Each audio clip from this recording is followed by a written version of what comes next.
cemaatimizle birlikte toplu halde bir resim alalım inşallah. Zaten kiracı katibi belediyeleri aldılar kayda. Ama bir de böyle Ulu Camimizin bu güzelliğini inşallah alalım şöyle. Cemaatimiz katılabiliriz.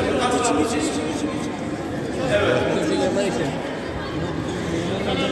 Rabbim mahşerde de böyle buluştursun inşallah.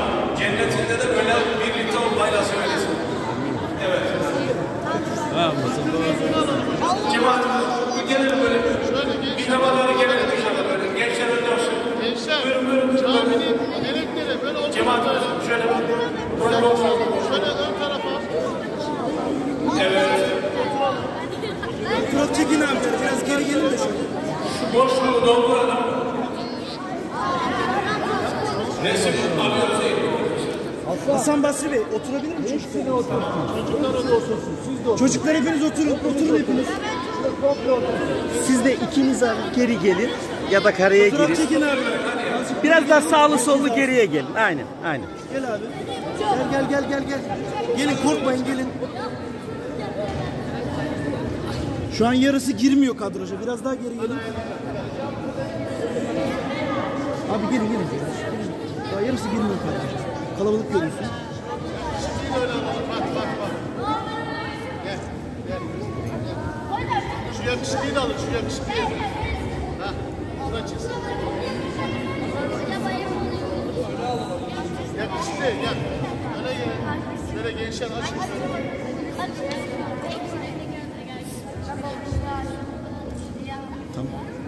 Evet, resim işi tamam. Şimdi cemaatimiz salonumuza çorba ikramına geçiyoruz. Ama gençlerimize bir ikramımız olsun. Gençler yapma. Gençlere özellikle gençlere ikram edelim. Anladınız değil mi? Çocuklar, gençler. Bismillahirrahmanirrahim. Tarafta var. Ön sıraya alalım. Gençler, gel bakalım. Gençlerimize teşekkür ederim.